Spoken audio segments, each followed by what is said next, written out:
Welcome, everyone. The topic today is one that arose out of a discussion I was having with somebody I work with last week. And I thought, my goodness, if I heard this said more often, this expression, I just can't get started. I don't know what's wrong with me. I just can't get started. If I heard that equals the word overwhelmed in my experience. I don't think I've had very many people say at some point that they weren't suffering from it. And I thought, that's the topic for this week. So I went back over material and I've reworked it. Some of it may feel a bit familiar, but we're going to drill down on it more in the next 2 to 3 podcasts. And so I want to start by asking you a question. And that question is, are you in a place right now where despite many attempts, you just can't seem to get started? Anybody there? Yeah, a lot of nods. So another really key question, and this is not about a blame or, oh gosh, anything negative. It's based on the truth that whatever you do or don't do, that's what you habituate. All right? That's what you habituate. So we have to find a way that you're not stuck in that I can't get started and I don't know how to get started. Because how long would you say, or how often would you say that you've been in this state of frustrated lethargy? A few days, once or twice? Does it get to feel right now like you've been there for a long time and this is really familiar territory? Anybody? Yeah? How long have you been in that state of frustrated lethargy? Because at a certain point, has it been your experience that it feels almost unwelcomingly normal? Has it reached that? When you approach a job, you're thinking, oh man, I really need a plan to not do this again. Oh, I wonder if that's going to happen. How am I going to overcome it? Does it get to feel like an unwelcome friend? Okay. How are you feeling about that? How are you feeling about being stuck? Is there any part of you that at this point almost anticipates it? Because it's happened often enough? Anybody? Okay, I want you to be aware of that. What is your relationship? Even though it's unwelcome, probably. What is your relationship with anticipating that stuckness?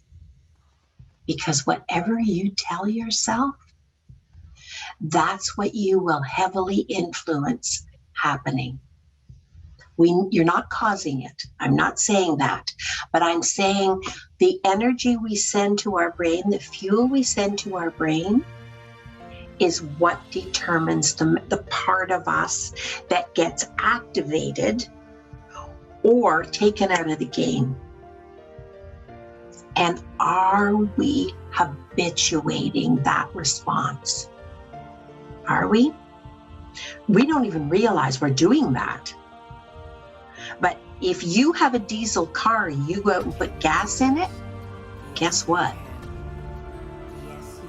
If you have an electric car and you didn't plug it into the right power source, you plugged it into the hose connection, guess what?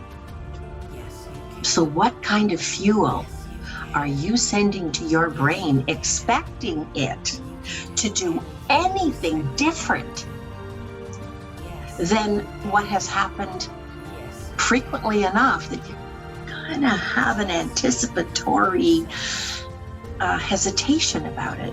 You're kind of thinking it's there in the wings somewhere, or afraid it is. That's something you can control. Okay, that is something you can control by what you tell yourself. Now, there's more to it than that, but that's the fundamental baseline. This is not beyond our control. We are in charge of that largely once we learn how to do it.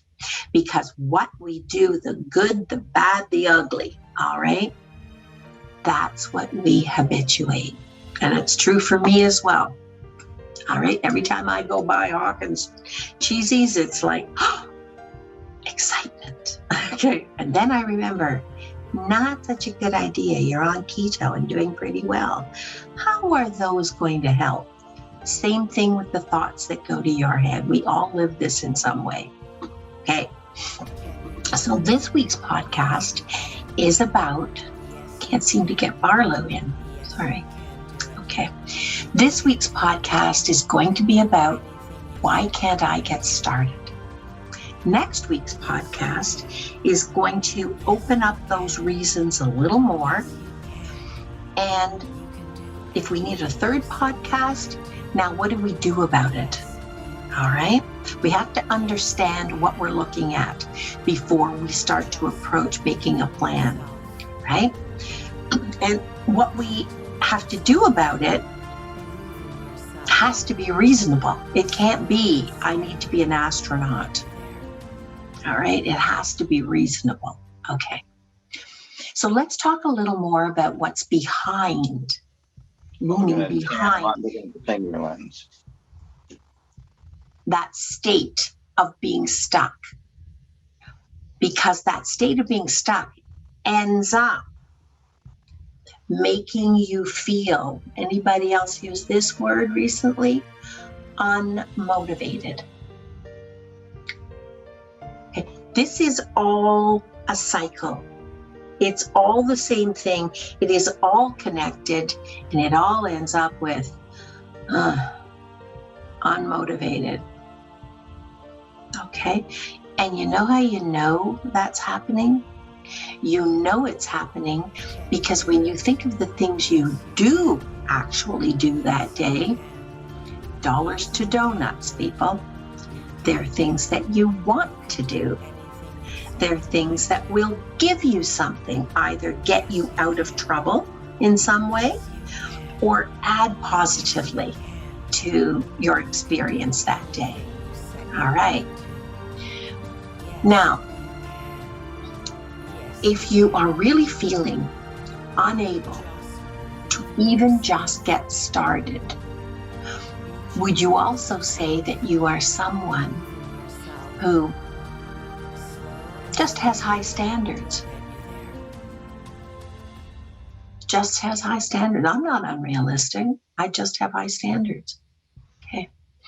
Do you also believe, though, that your performance, this thing you can't get off the couch to do, absolutely must meet those high standards, or it's not worth doing? Anybody out there? That's ringing a bell for me. Okay, watch out for that. All right. Are you someone who believes that being successful, so for you to be able to be satisfied and happy, it has to be successful. And to be successful, it probably involves a small dose, because we would never buy on for perfectionism in capital letters. But there's going to be a small dose of perfectionism. Do you see how you're already setting yourself up? I'm going to say this a number of times in this podcast, and I've said it before, and you're going to hear it again, and that is perfectionism lasts for less time than the lifespan of a fruit fly. Do not develop an appetite for perfectionism. You are signing yourself up for a life of disappointment. All right? It's not, under normal circumstances and only for very brief periods of time, like very brief periods of time, does perfect exist. All right? So don't develop an appetite for it. Take it off the menu. Okay. And if it doesn't reach that ever so slight level of perfectionism in its final state, you can't be satisfied. In fact, if you can't be satisfied, that is a destiny around dissatisfied. You will be dissatisfied moving forward. Who in their right mind would get off the couch to do anything where the highest probability is you're going to end up dissatisfied?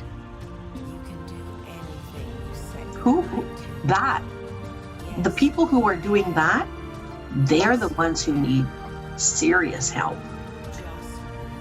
Can you see how you have set up a dynamic that dictates I can't get started? And this is not the worst way it plays out. This is just about yourself, the things that are you and the things that are not you, right? What you tell yourself about who you are and who you are not. If this is one of the this is who I am category, and you're holding on to that, the couch is going to be your best friend.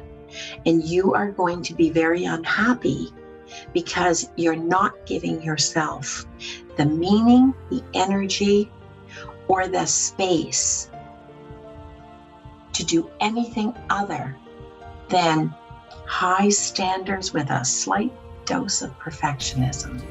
All right? That in turn necessarily means that it's not just a great day, it really worked out. Wow, that equaled or exceeded my expectations. It's that you have to achieve that. Or what you produce in the way of results, because this is who you are, these high standards, this is who you are.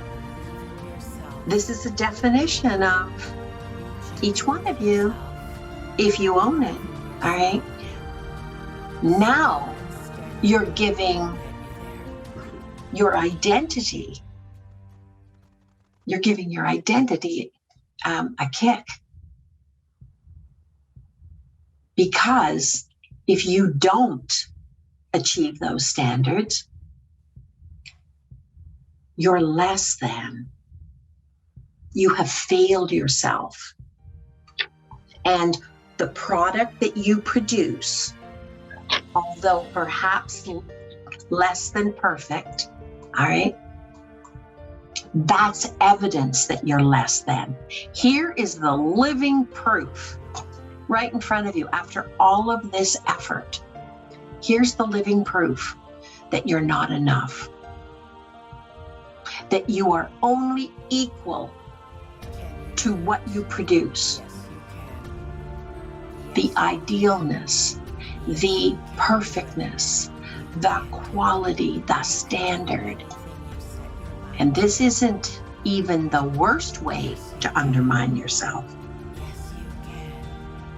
I'm just beginning this conversation with this. All right? This is the easy one. So what's the lesson there?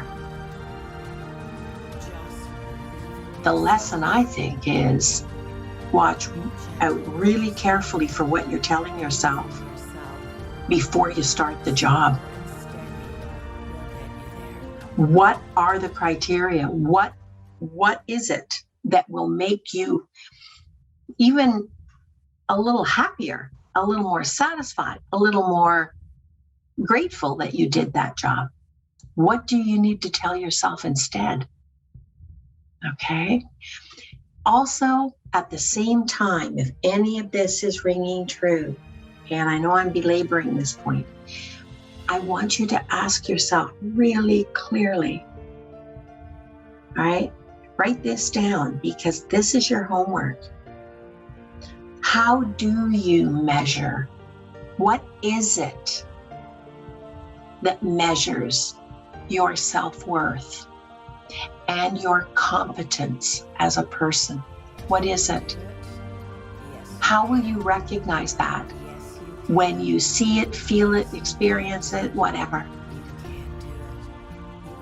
And how realistic, how often are you able to give yourself that? Are you able to reach that? Is that one of the additional reasons that it's what you're saying to yourself after these high standards can't be met, aren't met, whatever, turned out to be unrealistic? What are you saying to yourself? Are you adding fuel to the fire of burning yourself out, frankly? Does it make more sense now why you're on the couch or you're distracted by other things that are more enjoyable, more doable? What are you saying to yourself? All right. What you do the most often is what you habituate. So the next time you find yourself in that loop, stop it right away. Do anything else but break that mindset and sit down and start challenging it. How do you judge yourself as just forget your identity, that level? Even just how do you judge yourself as okay? Just okay. All right? Most of the days we get by. Most of the days, if we just feel okay, that's good enough. This is a really important question. Because if we don't feel worthy of what we want, we won't work for it. If back here we don't feel worthy, if we're listening to the committee, that critical committee in our head, and we've been listening for so long, we've voiced over those messages, all right? That's the basis of your self-esteem and my self-esteem. Can you see why you're on the couch? You can change it. There is nothing true about that is true now. We are the choices we make. We are the choices we make. You don't like yesterday's choices? Yay, the sun came up. It's another day and another kick at the can. Make it work for you. You don't like yesterday's? Change your choices. Change your choices. Okay? If we need, not if, we need at an absolute minimum to be satisfied enough with ourselves and what we produce the majority of the time. We don't need to feel like a winner. We don't need to feel like a star. We don't need to be really, really, really happy. Even if we're just satisfied. Would you be satisfied? Have you taught yourself to be satisfied and accept just plain old satisfied? It's good enough. Most things we set those high standards for, they don't actually need those high standards. Some things do, but when we apply that as a general rule, because that's our identity, that's how we know we matter, we're wasting good energy. Most of the things we're going to do, it doesn't matter whether they're done excellently or not. Save a little energy for joy, fun, and play. All right? Save a little energy for 15 minutes a day. All right. Okay. So determine. So what we do and how we achieve it, those are choices. What we do is a choice. How we achieve it is a choice. Do you have to go at it full bore? Does it have to be excellent? Can you be satisfied with it? Below that, can you be minimally okay with it? That determines what we set out before we do this, make this choice, determines the tyranny. That's a word I want you to think about. Determines the tyranny of the excellence we demand of ourselves. That standard we decide on determines the tyranny of the excellence we demand of ourselves, and therefore the standard that we need, we must, we are obliged to follow. And more importantly than that, to reach. All right? Maybe we've set ourselves up for failure before we've even started. Can you see why you're on the couch? There is a part of you, each one of us, that knows the wisdom and the truth for ourselves.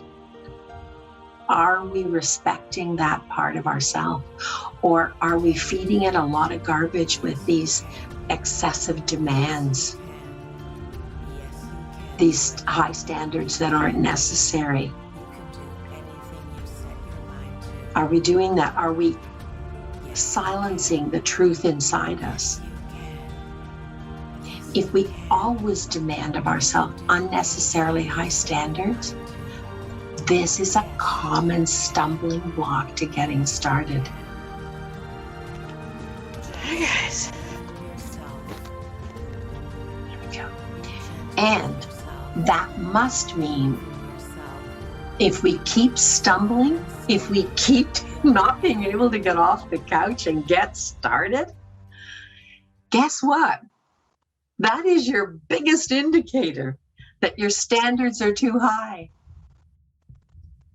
What you're telling yourself is out of reach. Either it's totally unrealistic or it's totally unrealistic for the energy you have to give it. This isn't about you being a failure. This isn't about you being unworthy. This isn't about the stuff, the piles, the whatever that is troubling you being about you, your identity. It's just that you don't know how to set the standard otherwise. For this particular job, you're playing a one-note wonder. All right? High and off, high and off, high and off. Some things do better on low heat. Life does better on low heat, especially when we just, usually for valid reasons, we just don't have that much steam in the tank.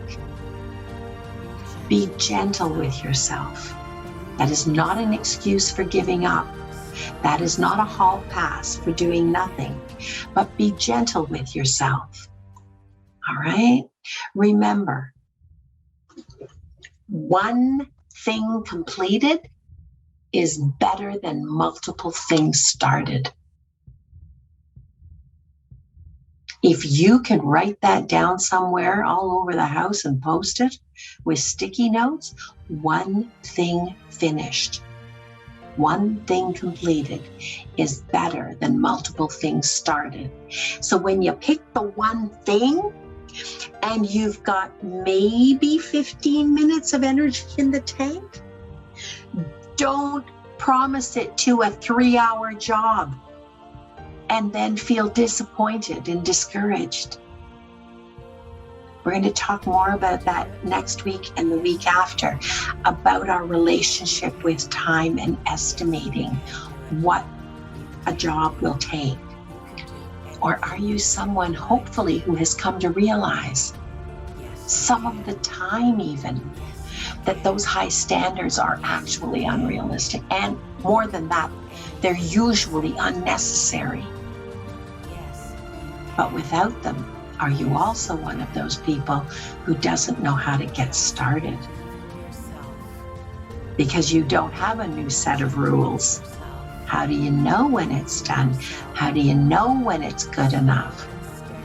It's good enough when it's completed. That's how you know. Pick up one thing and complete it. When it's completed, it's good enough. And you know what? If down the road you need a higher standard for some reason you couldn't anticipate today, that would be the object of the day. Thank you. Very good, Carrie. She's got it. She's got it. She's written it out. She's kissing it. She's holding it. One thing completed. And then celebrate it. Don't look at it and go, oh, there's so much more to do. And there's tomorrow and the next day. With anybody who has a lot of stuff, all right, I want you to work on your safety corridor first. Don't work on the wool and the fabric and the whatever if it's not in the safety corridor. Every day, scan your safety corridor. That is the path from your entrance to your exit. Free and clear, nothing in the way. Stairs. By the end of the day, all stairs are cleared, all right? The pathway from both your entrance and your exit to your heat source, whatever that is, and your electrical panel, and your hot water tank, particularly if it's gas. All right, those are, and when you get out of bed, that you have enough room to put your feet on the floor without stepping on anything, and at least turn around. At least turn around. All right, because that's the space you're going to need. If you step out, you lose your balance and you tip over. We don't want you falling into something. Those are the things first and foremost. The bathroom floor, clear. The kitchen floor, clear. Nothing on the floor. Okay? You back up with a pan of grease or boiling water. We don't want that. We don't want anybody hurting themselves. Okay. Do you repeatedly ask yourself, where do I start? I don't even know where to start. I'm so overwhelmed. Do you find that you are most often disappointed in yourself? And with what the end product looks like when you do act. So on those times when you've gotten up and you've done something, how many times did you let yourself be satisfied? Let yourself, give yourself permission to be satisfied. And did you choose a job that took less fuel to complete than you had in the tank that day, mentally and physically? And when it's time to put things away, can you put them away in no more than 4 to 6 steps from where you use them? Simple things. And I know many people out there are saying, yeah, but I can't get to where it goes. Put it as close to where it goes, where its permanent place should be, all right, as you can reach. And when you get to working on that area, so long as it's not your safety corridor, so long as it's not a place that you could have a tripping hazard, then that's good enough for now. We'll get to it. Okay, so as you reflect right now with everything I've said, would you say that there is usually a noticeable gap? We've been through a lot of material there. All right. Would you say there is usually a noticeable gap between your standards and what you produce with the effort you make? How many people would notice that? It would be a yes. Okay. There are a few hands up. The first thing I want you to question is the standard. And the next thing I want you to do is listen very, very carefully for whose voice is on that tape. And if the voice sounds familiar, have you voiced over somebody else's message, which means you've digested it. You have incorporated and assimilated it. And if it is anything to do with perfectionism or the right way or the correct way, and it must be done that way, or it's not worth doing, I want you to write that out 100 times. Rip off the paper, scrunch it up, and throw it in the garbage. Okay? Throw it in the garbage. Because today belongs to you, not to the voices from the past. You are no longer a child. This is your job, and it's your right to get it done. Yes, we will get it done in a way that doesn't make you give up. It doesn't overwhelm you. All right? All right. How many people here have a project that when they reflect on it, they feel really disappointed, discouraged about it, and they can't help their first reaction being criticizing themselves? Oh, many. I think all the hands are up, actually. Yeah. I think all the hands are up. Yeah. Okay. Well, I am very fortunate, and I'm feeling very lucky that the person I worked with last week who made this statement, all right, that I heard it and that we're working on this, because this is changeable. Can you see that you end up feeling depressed and you are doing nothing but creating another self-defining example of why you deserve low self-esteem? Can you see it now? Have we removed the mystery? Do you realize that it is not about you?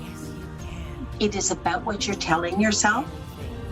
And it may be about the type of standards you're setting, which for whatever reason are not completable in that way. And they end up feeling like a defeat. All right? How much effort, how much worry, how much have you spent on this? If anybody else was struggling with something, would you think about them? Oh, well, you're just a failure. That's what you are. You're just a failure.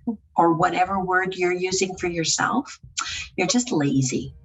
I don't know why you're so unmotivated. It's not that hard. You know that when you start, you'll be happy you started. You know, remember when we did that, we felt good. Why can't we just? There's a reason. Let's pull back the screen. Let's look at what that reason is. Right now, this excerpt is about how you undermine your self-esteem, your sense of self-worth by beating yourself up for making the wrong plan. Your plan is faulty, and your standards are not equal to the mental, physical, emotional, psychological, whatever steam you have in the tank. What does that mean? That means that energy went somewhere else. What did you spend it on? Because it's like money. When it's out in the bank, it's gone. You need to replenish it. What are you doing for joy, fun, and play every day in equal parts? That's not your whole day, but it should be a part of your day. That's where you're going to replenish your energy. Or do you just sit there and feel guilty about the work that's not done? Make a choice. Today I'm going to do it. Today I'm not going to do it. And guess what? I'm an adult. I'm the only one who's going to pay the price. If I choose today to major in self-care and replenishment, then tomorrow will have to involve some work, because every day requires what? It requires 3 things. Oh, Elaine, 3 things. All right. It requires joy, fun, and play in equal parts. That's your fuel. You're not going to do anything without fuel. All right. And that joy, fun, and play also involves good self-care. Reminding yourself you may feel stuck, but you're not stuck. You are not stuck. You have choices. You have the ability to do this. All right. Reminding yourself you are a learning, growing, developing human being, and maybe doing the research for this plan, because maybe this is something you want to do better. Building that viable, doable plan and breaking it down into realistic, doable steps that respects the fuel you've got in the tank reliably. Maybe that's growing, learning, developing human being. Certainly that's something that's very worthy of the effort, because that will stand you in good stead every single day of your life. And then, like is true for all of us, the plain, everyday, boring work of life. And those 3 things need to exist every day in equal parts. Every day. All right? So I'm not going to belabor it. I'm sure by now, with the response that everybody's had, you can see the vicious circle that you're creating for yourself. Whoop, whoop, whoop, whoop. Okay? And I can almost hear some people through this podcast say to themselves, but I should be doing this. Okay? But I should have done it. I can't say this enough. The word should, the obligation in your mind that it represents, never produced anything. Should never got you there, and it will never get you there. All right? Should is like a shovel that just digs that hole you feel you're in deeper and deeper. Stop shoulding yourself to death. All right? As you think back, has the feeling of impending failure ever left you genuinely worried before you started acting? Is that something? I see a lot of nods. Yeah.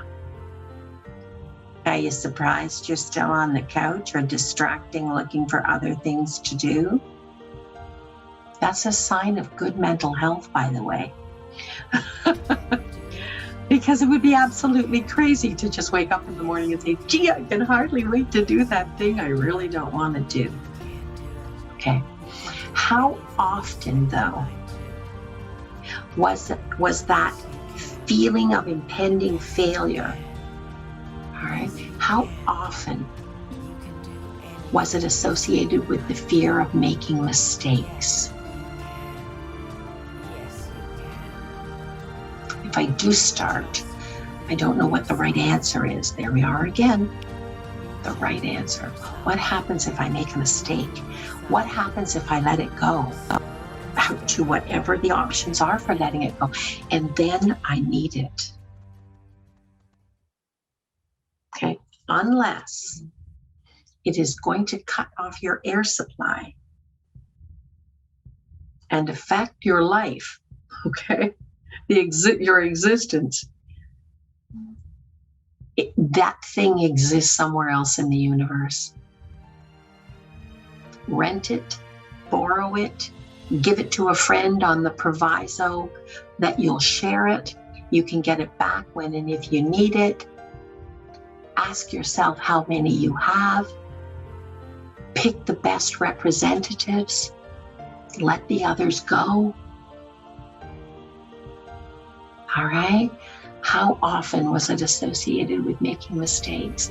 And know that the highest probability is that you can overcome those mistakes if they happen. I've done that. I've let things go and went like 3 weeks later, thought, where? Oh, we gave that away. We did a blitz in the basement when we moved here, and I thought, where is that big? And a buddy of mine said, I think that's one of the things that went. And I looked around, and lo and behold, it had. And guess what? I had another big pot. It wasn't the big pot I thought I was looking for, but I had a big pot. Or sometimes we've had to break it down into smaller chunks and do it in chunks rather than in one fell swoop. All right? If the first set of questions, high standards, I just have high standards, if that resonated with you, there's a strong probability that you may have what we call an adaptive relationship to the choices necessary to get started. Adaptive means they're a little out of wonk. All right, they're not working for you clearly, but because they're not cast in stone, like you would go into a panic if that couldn't happen. It would take your breath away. And I do work with people who are in that situation. You show a pretty good ability to adapt the standards, adapt the plan, adapt your expectations. Figure out what is the range of acceptable and what does this really need, because how much fuel do I have in the tank to make it work? You can adapt, all right? And that's a good sign. That's an easier slope. Now, if you associated yourself more with the second set of questions, you're more likely to have a maladaptive relationship to getting started. Maladapted means these things are cast in stone. They were either they came to you or you developed them in your adult life and you've accepted them and they are part of your identity. You cannot imagine some kind of really negative panic response, anxiety. You can't be satisfied with that table that you didn't use the pledge on. You just took a cloth and did this because that's all the time and energy you had. You didn't actually get into the corners of that thing and clean out the corners with Q-tips the way it should be done. Now I'm exaggerating a little bit, but do you see how your reaction either allows you to grow or learn, or for some people, if you're having that panic, I couldn't be happy. I wouldn't be able to go to bed. I wouldn't be able to. If you're having that kind of response, we need to be working on those kinds of the tyranny of compulsions. Okay, the tyranny of maybe things are a bit more obsessive. All right, they've got their hook into you. All right, and you can still do it. You can still do this. It's just going to be a slightly steeper hill to climb. And you're going to have a few boulders to work around while you climb it. I want you to identify yourself. That's what today's webcast is about. identifying where am I on that scale, all right? And even the work you want to do, okay, like crafts, projects, or whatever passion you have, the following parts of ourself influence the path we choose. Now that rigid, it's got to be here, it's got to be perfect, it's got to be, or it's not worth doing, all right? Or the, I have high standards, but yeah, they're not working for me. So yeah, I see the wisdom of giving it some thought and trying to adapt them.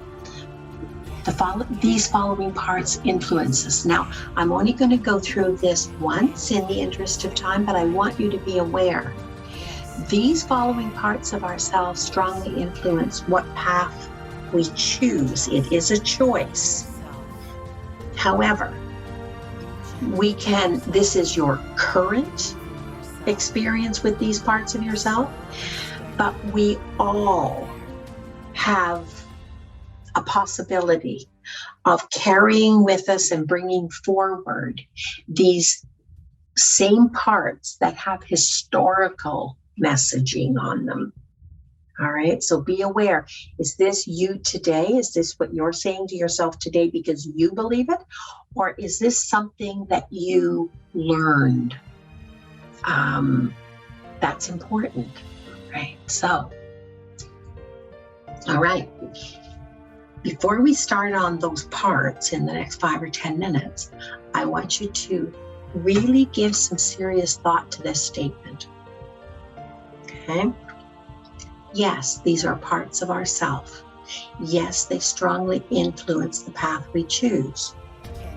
And yes, by not putting the work into it and discovering and dealing with these parts of ourselves, not discovering and dealing with these parts of ourselves, we are actually making a passive choice.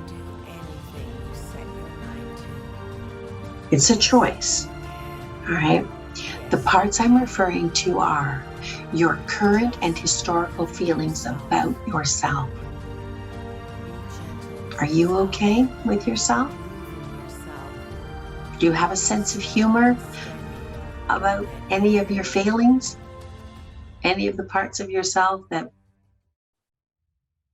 would not be your best self, maybe, but that's who I am. And the work to be done, this job, how do you feel about this work to be done? And I want you to really think about this one, all right? What is the meaning?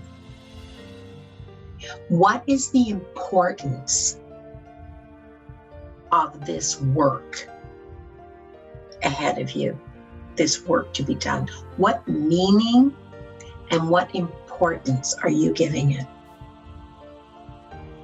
And if you can encapsulate that in one word, what is the meaning?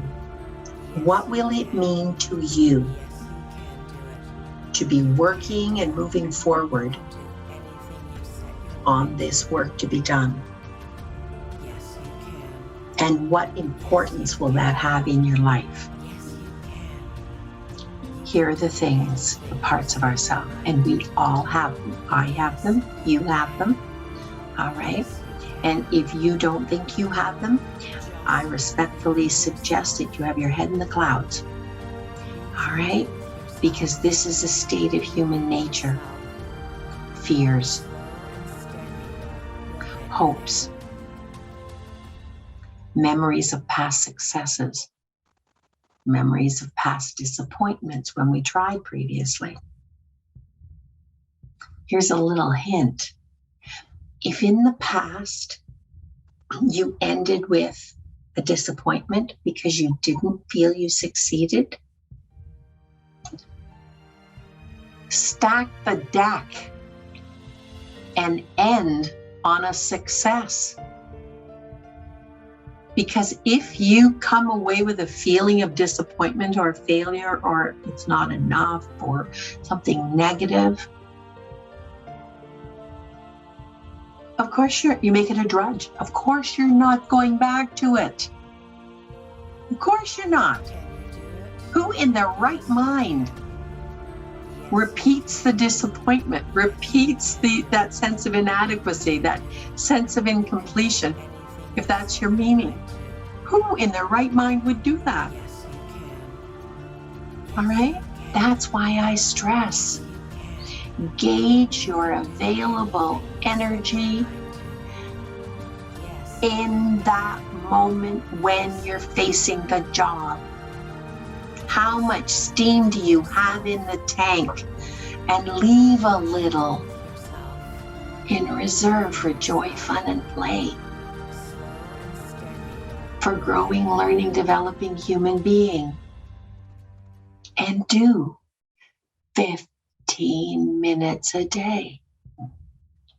Now, if you're smart, in the beginning, you're not going to give in to the fact that once you get over that hump and you're in the zone, you know what? You're on a roll, usually. Usually you're on a roll, right? Once you get started and you get kind of into it, yeah. And you don't want to put it down. You want to just keep going. Don't do that. Don't do it. End on a success. We are like puppies.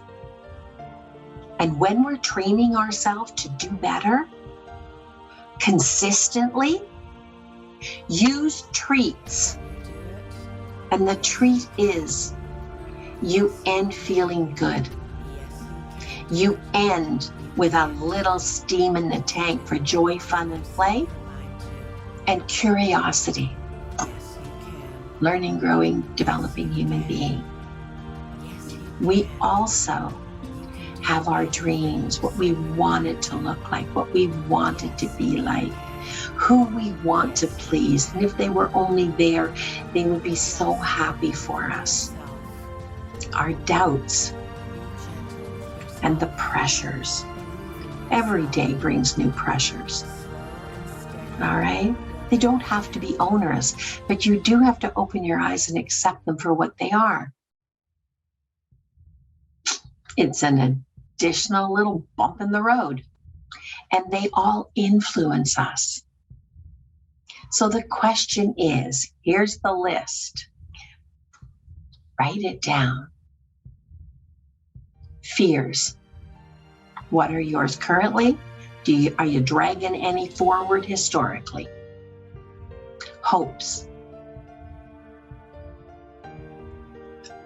Is there anything that you're hoping that you can change, achieve, not fall back into?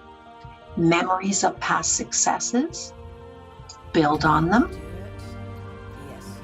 Memories of past disappointments or current disappointments even. Especially when we tried previously.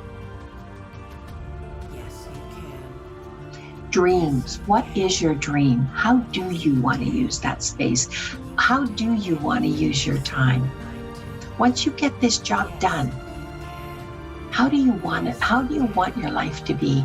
How do you want your day to be? How do you want your energy to be? How do you want your mindset to be? What kind of freedom? What's next? What's the next horizon? Don't make it more work. All right?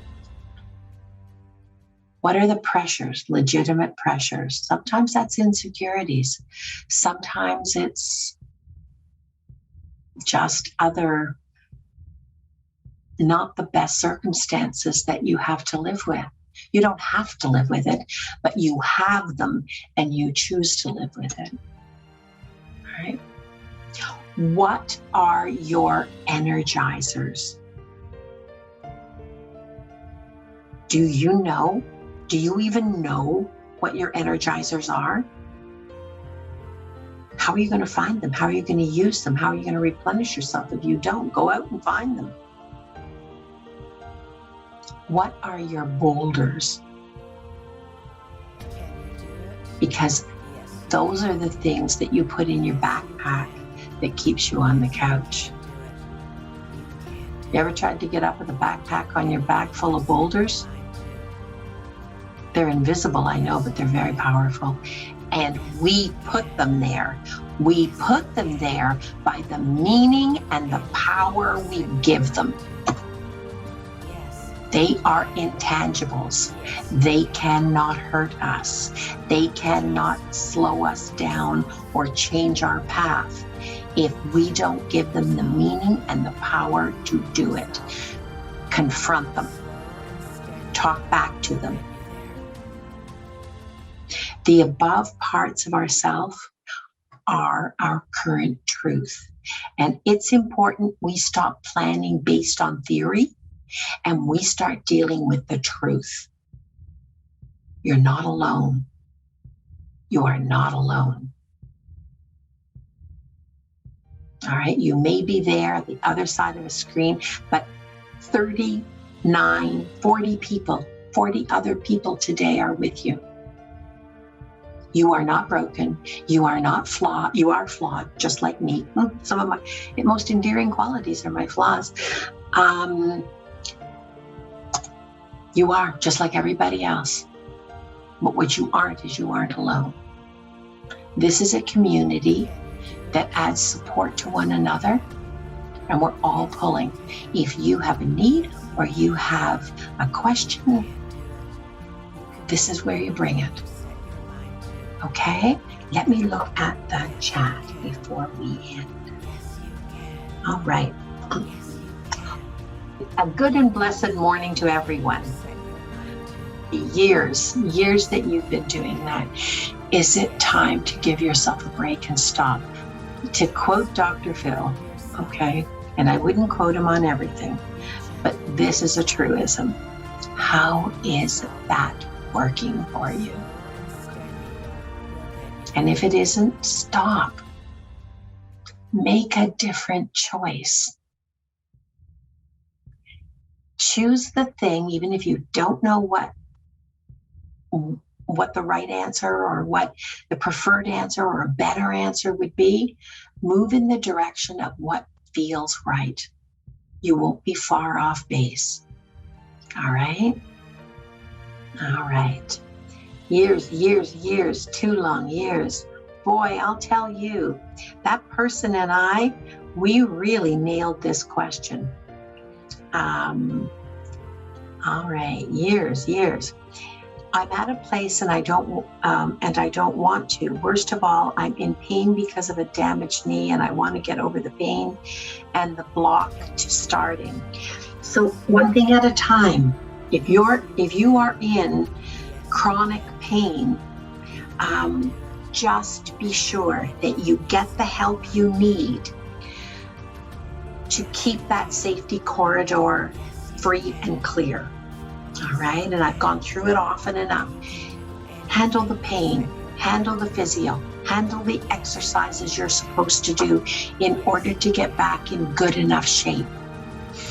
Start with the piles that might be around you. Don't add to the piles. There are all kinds of ways to move forward. If you can't move forward cleaning up because you're not mobile, move forward by not creating more piles. All right, you can do that. For sure you can do that. You can do that on crutches. All right. Feeling guilty and ashamed. I know it does produce guilt and shame. I know it does. Those are not earned experiences. All right. The work, being here, trying your best, never giving up. If you had a little kid in front of you and they just weren't getting it right, just wasn't working, but they kept trying, they kept showing up, they kept wanting to do better, they kept trying to do better, would you guilt them or shame them? Would you? Why are you doing that to yourself? Or whose voice is on the tape? Chances are that, well, first of all, they are not in your current life today, right now, as you're sitting, or you're sitting in your home. They are not. Turn down the volume of the voice. Substitute it with, right now I'm doing my best. I'm doing the best I can figure out, and I am trying to discover and develop even better ways. I'm doing my best right now. And I keep showing up. And I keep showing up. All right. The chaos. I know how the chaos has become a desperate place to survive in. I know the chaos is difficult. I know. Okay. Every new day is a huge struggle to start anything. Yes, it is. Every new day is still a huge struggle. Yeah. Starting. There's the important word, Nora. Starting. Starting is always the hardest part.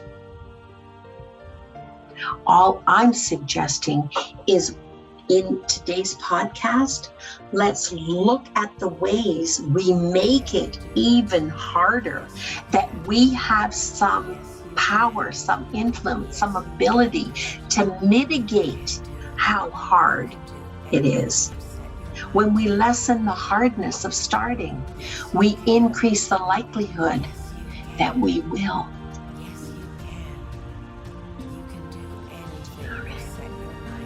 I get very anxious to the point of hyperventilating sometimes. Sit and catch your breaths, all right? Rome wasn't built in a day. You do honestly make a plan that you believe has the components to work for you, and then work that plan in no more than 15-minute intervals. When you're alone, if somebody else is there, or you have the ability to invite somebody else in, even though you're not proud of your house, invite them in. Let them keep you company while you do it. You will be surprised what a boost that is. You will be surprised what a boost that is. Have them join you by Zoom and set your laptop up on whatever the pile is, and you work the pile while you visit, and you're not alone. I do that as far away as Germany with people. It works. There's something about being alone doing it that for many people adds to the onerous nature of getting started. It's amazing the number of people who live alone, who can't give themselves a reason good enough to start, versus the people who live with other people. There's something about that responsibility to ourselves that we don't incorporate and we don't access, that we would access. We have that value, we have that belief, we have that habit when another person is involved. Bring the other person into your environment, even if they're just a guest. Use that energy. Use that value and belief to get yourself started. Okay. Waiting for the perfect time. That bus sailed. They canceled that route. That bus isn't coming. Okay. There is no perfect time. There is no time any more perfect than right now. And that doesn't get better. It never gets better. All right.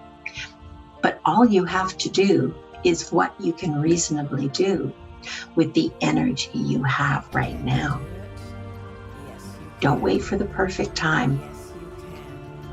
That play folded. What is completed? Completed is when it's good enough for today. It's completed. May not be perfect, might not be ideal, but it is completed when it's good enough for today. And you still have a little energy in the tank for joy, fun, and play. Okay.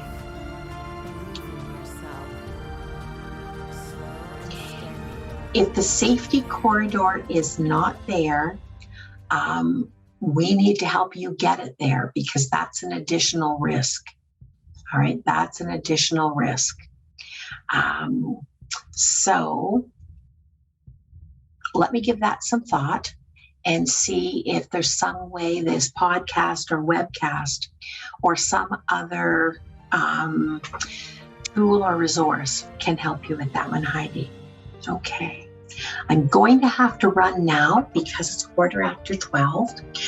And people made a commitment to, and I want you to have your lunch, a commitment to be here for an hour. So I don't want to take advantage of that by dragging on. Next week, we're going to be looking at other ways that present a boulder on the road. All right. And sometimes if we are not aware enough, that boulder will block the road. All right. You take care. We'll see you next week, everyone. Thanks for coming. Bye.